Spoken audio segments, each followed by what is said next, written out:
Is what? If you wear black, death and dying, right? So the theme we're connecting back to right now happens to be death and dying, which seems a little depressing, but you have to understand that in 19th century, we didn't have the medicine that you do now. And we didn't have the medical care that you do now, right? You get strep throat, you go to urgent care, you go to the doctor, you get antibiotics, and 3 days later, you are good to go and back at school, right? You could die from it. You very well might at this time. So, antibiotics are a great thing, right? And they work. In the 19th century, we don't have that. So you have a lot more death and dying in the 19th century. So you all would actually be a lot more familiar with death and dying than you are in your 21st century lives. You maybe might have been to a funeral. But in the 19th century, the good death was considered to be one where you died here at home surrounded by family and friends. After you passed away, they washed you, they dressed you, and then they placed you in a coffin in the parlor. Your funeral was here. People came and mourned you here.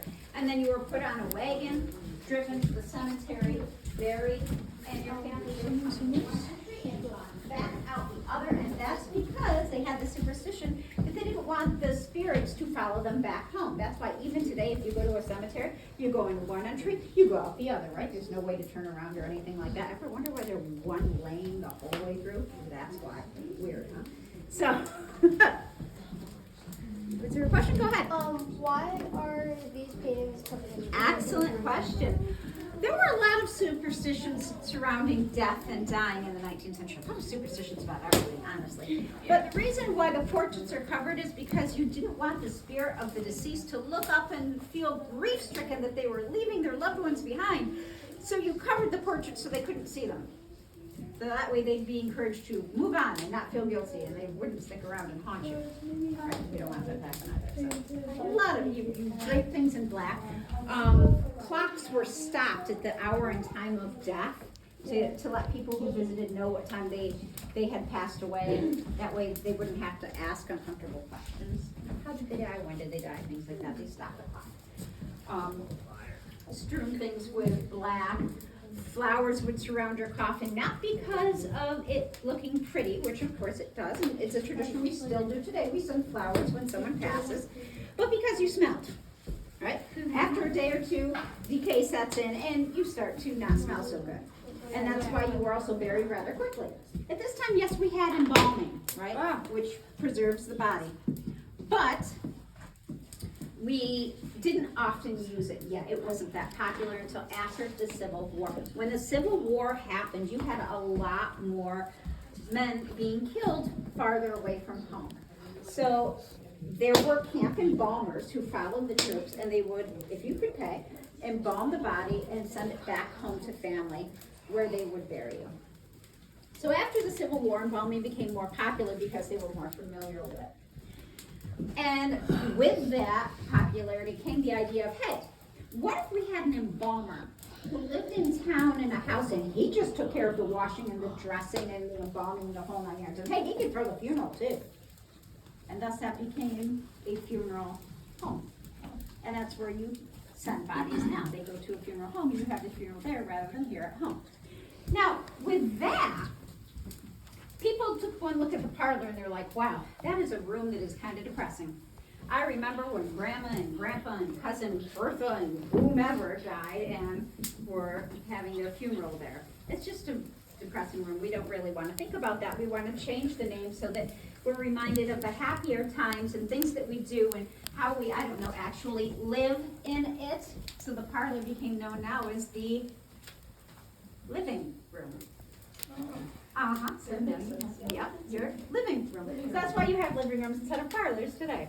Oh, I know, kind of cool. The things you learn. And they happen to be half black.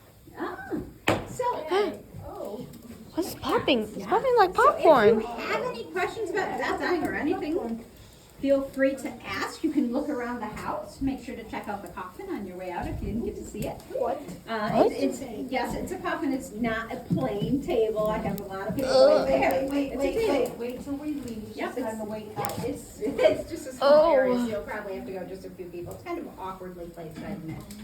So, Our question that we had, especially my boy here. Go ahead.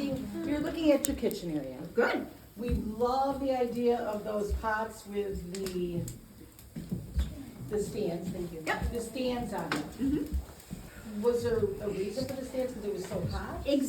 Well, there were stands because of the fact that we were cooking over the hearth at this time. Right. So we're not cooking over cast iron yet. That's another 30 years down the road for most people, if you're wealthy enough to afford it. Because technology, even back then, was just like it is today, right? Starts off expensive, then as demand goes down, the price goes down. So the Fosters are fairly well-to-do. They probably could have afforded a cast iron stove before too long. But at this point, they're cooking over the hearth.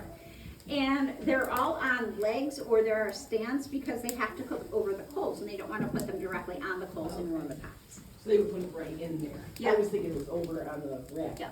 Some of them are, like if you were doing a stew or something, you could put it on the little hanging rack there and have it directly over. Or if you were doing a meat, you might have it on a spit that you could turn. But generally speaking, you'd cook over the coals, so the fire would obviously would be much lower than it is now. This is Yeah. just to warm me. Yes. But that's why the pots and pans have little legs on them, or there are like little stands you can put a pan on. Okay? So in there on the table, there's that little container. What's that for? Oh, good question. I just The know. light. Oh, okay. They all That light. is a candle holder.